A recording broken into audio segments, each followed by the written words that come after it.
Hello everyone, good morning. সবাইকে কেমন আছো তোমরা সবাই? আশা করি খুব ভালো আছো, আমিও ভালো আছি। আরেকটি নতুন ব্লগ নিয়ে তোমাদের সামনে চলে এসেছি। প্রায় অনেক দিন বাদেই তোমাদের সাথে একটি নতুন ব্লগ শেয়ার করছি। আর এখন থেকে আমরা সবাই মিলে জন্মদিনের আয়োজন করছি।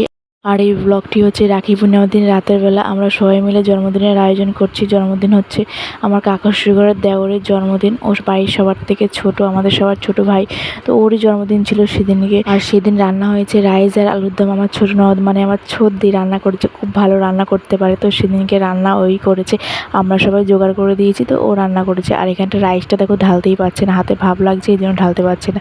রাইসটা খুব গরম ছিল, তো এখন সব কিছু মিক্স করবে, এর জন্য ঢালছে আর কি, কড়াইতেই মিক্স করবে। জন্মদিনের দিন নিরামিষই রান্না হয়েছে, কারণ তখনও আমরা নিরামিষ খাচ্ছিলাম। আমাদের জেঠা শ্বশুর মারা গেছে, তো তাদের এখনও মাছ ছোঁয়া হয়নি বলে আমরাও খেতে পাচ্ছিলাম না মাছ, তো এর জন্য নিরামিষই রান্না হয়েছে। আর দেখো কেকটা কত সুন্দর না দেখতে বলো, ইয়েলো আর ব্ল্যাকে কম্বিনেশন ছিল। কেকটি মনজিনিসের কেক ছিল। মনজিনিসের কেকগুলো না খুব ভালো হয় খেতে, জানো তো। যখনই আমরা মানে বার্থডে হয় তখনই আমরা মনজিনিস থেকেই আনি, কিন্তু খুব ভালো হয়। আর এই যে সেই বার্থডে বয়, যার জন্য এত আয়োজন এত কিছু। বার্থডে বয়ের থেকেও দেখো বাচ্চারা বেশি আনন্দ করছে, দেখেছো? মনে হচ্ছে ওই এখন কেকটা কেটে ফেলবে। আসলে কেক আর মোমবাতি দেখে না ও খুব আনন্দ পেয়েছে দেখো। আর এই কোলে উঠে বসে পড়েছে। আর এখন দেখো কাকিমারা সবাই মিলে বরণ করছে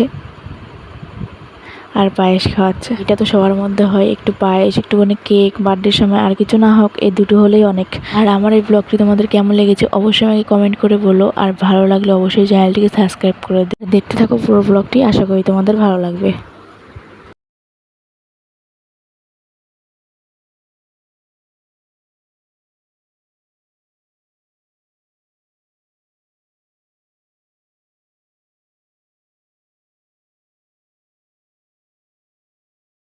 আর এটা হচ্ছে পরের দিন সকালবেলা, সকালে সব বাসি কাজকর্ম সেরে যা যা কাজ ছিল সব করে এখন দেখো পুজো দিতে বসে গেছি। লক্ষ্মী বউয়ের মতন একদম শাড়ি পরে পুজো দিতে বসে গেছে। শাড়ি তো আমি সচরাচর পরি না, কোনো ওকেশান ছাড়া। তো সেদিনকেও একটা ওকেশান ছিল, ছোট করে একটা মানে অনুষ্ঠান ছিল। কিসের অনুষ্ঠান সেটাও তোমাদেরকে বলবো, তার আগে পুজোটা দিয়ে নিই, তারপর তোমাদেরকে বলছি।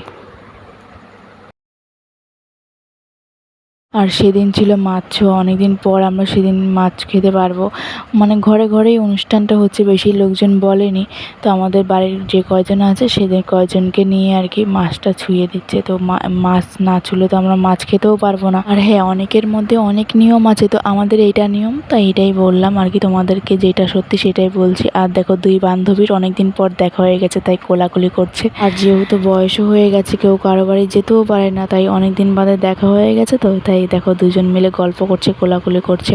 আর এখানটা দেখো মা আর ছেলে মিলে কি করছে, ঝগড়া লেগে গেছে দুজনের মধ্যে, ওর মার সাথে কিছুতেই আসবে না। আর এখানটা দেখো আমরা দুজন মিলে গল্প করছি, রান্না হয়ে গেছে, মানে লোকজন এখনো আসেনি, তো তাই আমরা বসে আছি। আর সেদিনকে আমরা ভেবেছিলাম যে বৃষ্টি আসবে, আকাশটা পুরো মেঘলা মেঘলা করছে, কিন্তু যখন আমরা খেতে বসেছি খেতে পাচ্ছিলাম না, এত গরম। আর তখন মনে মনে ভাবছিলাম যদি একটা ফ্যান লাগাতো আমরা একটু আরামসে মানে মাছ ভাত খেতে পারতাম। অনেকদিন পর মাছ খাচ্ছি, তো মানে মুখে দিয়ে আর নিরামিষ মানে উঠছে না।